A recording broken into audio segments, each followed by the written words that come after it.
In Africana, Ijaba Shego e io volevamo mostrare l'Africa così come viene raccontata dal suo interno, attraverso la ricchezza della sua letteratura.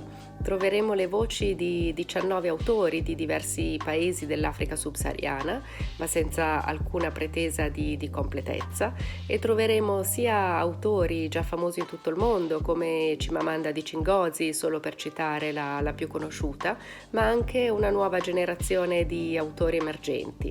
Sono racconti per lo più, ma anche 2 brevi saggi e una narrazione visuale che ci raccontano un'Africa moderna, vitale, ironica, multiculturale, che si sposta e che sta diventando anche a sua volta centro di gravità, meta per molti occidentali e asiatici.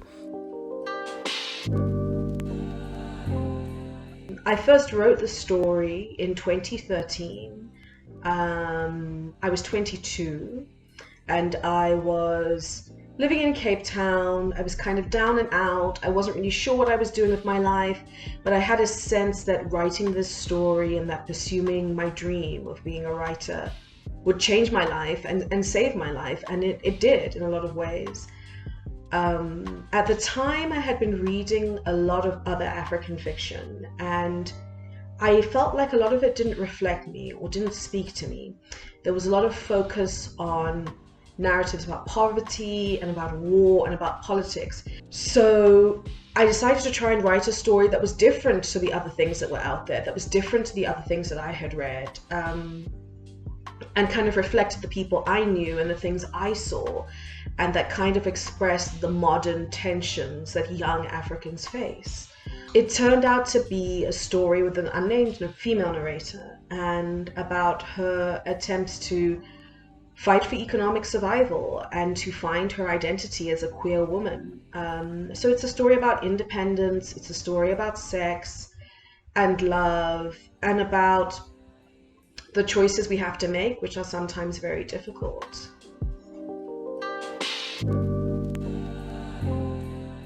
I think there's a sort of resonance in the characters and the struggles that they face, not only from a Windhoek perspective, but from an international perspective.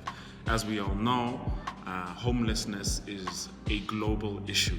People without homes are having to make some sort of life for themselves by any means necessary on the streets of the world, wherever it is that they're found.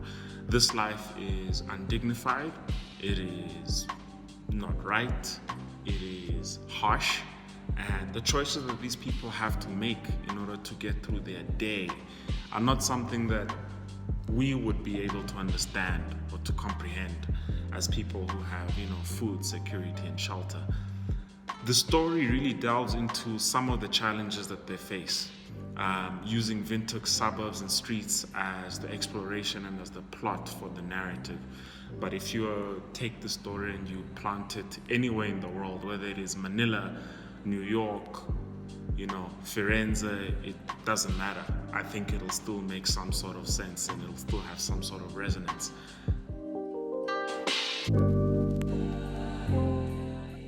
Un collectif de soutien pour Haïti m'a demandé une nouvelle suite au tremblement de terre à Port-au-Prince en janvier 2010. Un malheur de plus qui tombait sur le peuple haïtien. Et à Antananarive, dans les bus, on évoquait la malédiction de Cham.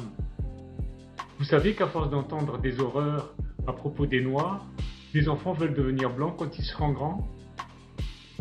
Je voulais dire à tous les enfants noirs ce qu'Haïti a livré au monde. Toussaint l'ouverture, l'esprit d'indépendance et la première république noire, mais surtout la littérature, son monde de lettres débordant. Imaginez une île, juste une moitié d'île en fait, et des milliers d'écrivains et d'artistes dans la population, et pas des moindres. Antananarive Port-au-Prince, c'est la ligne Fierté Haïti.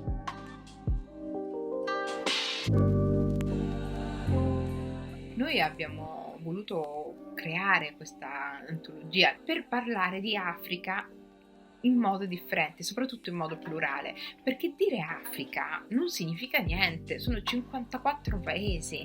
Questa pluralità è alla base del lavoro che abbiamo fatto, che chiaro, non è un lavoro completo, no? Perché non potevamo essere complete. Quello che non potevamo mettere 54 racconti, uno per paese, con il manuale Cencelli. Quello che abbiamo voluto fare è dare un'idea del continente, della diversità culturale, linguistica, religiosa, sociale del continente. L'Africa è il futuro, quindi Africana in un certo senso serve anche a dire questo, che l'Africa è il futuro, che se noi vogliamo avere un futuro, dico noi, mondo, dobbiamo trattare meglio l'Africa e soprattutto conoscerla.